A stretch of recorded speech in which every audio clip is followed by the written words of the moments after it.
Next, we're going to talk about quotas. So quotas, like price regulations, restrict the amount of a good or service that is provided to a market in the sense that less of that good is going to be bought and sold. But rather than operating through, oops, sorry about that, rather than operating through the price, it's going to focus on quantity directly. So a quota is a regulation that sets the quantity of a good or service provided, and it's often used to limit imports of certain goods, and sometimes it can also be used to limit exports. So we often see export limits to places like China, as well as the export limits on the exports of rare earth materials. Graphically, the quota is essentially going to kink the supply curve. So the supply curve usually would be this blue curve here, labeled S sub 1.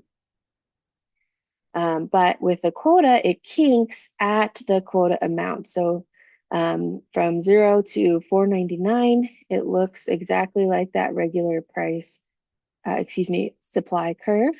And then at 500, it becomes perfectly inelastic and kinks up, right?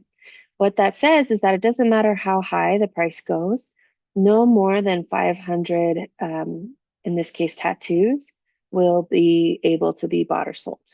Okay. And so what that means is that when there's that limited amount of tattoos available, the price has to adjust. And so that's what this kink supply curve is showing us, that the price for tattoos when supply is not, does not have this quota imposed, that price would be $50.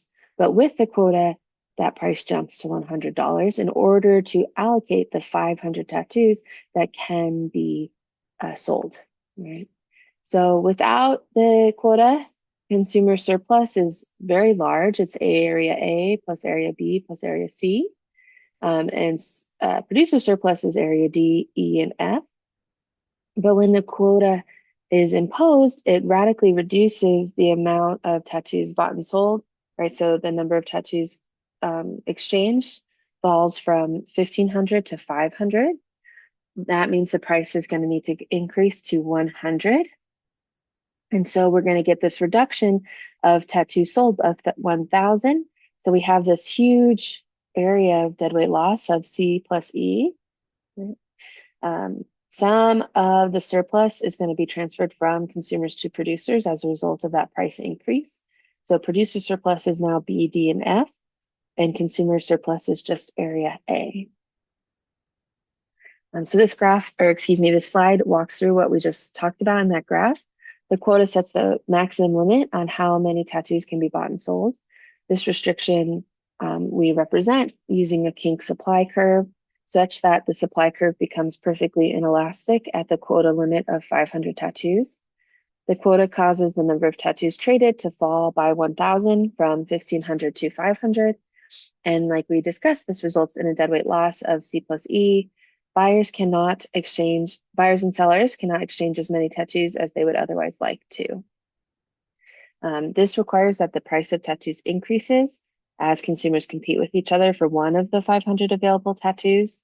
As you saw, that price went from $50 to $100, it doubled. And the increase in that price transfers some of the surplus from consumers to producers, like we discussed. So that area B that previously belonged to consumers was transferred to producers.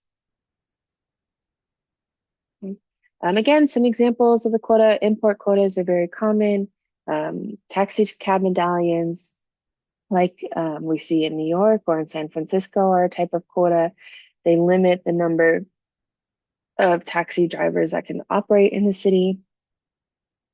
And New York also has a quota on Uber and Lyft, how many drivers can be operating at one time. With the quotas, right, we're going to see exactly what we saw in that graph. So if we think about ride sharing in New York or for a taxi in San Francisco, what that's going to do is limit how many taxi rides are available,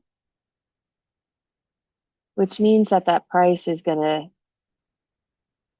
have to go up. So we have our quantity set at the quota. That's going to cause our supply curve to kink up. So supply with the quota, causing the price to rise above equilibrium. Consumer surplus shrinks. Some of that consumer surplus is transferred to producers. And there's some deadweight loss because not as many rides are able to be provided and bought as folks would like, right? Much less is able to be provided. So with that, there's this real brief example of quota, right? It's just that kinked supply curve that's going to take effect. And in this case, the price will change in order to signal folks to change their behavior, right? As you saw when I drew the quota graph here, I included that star on the quota amount. And that's because with the increased price, we still have equality between quantity supplied and quantity demanded. With that, we'll end here. And then the next lecture will go over taxes and subsidies.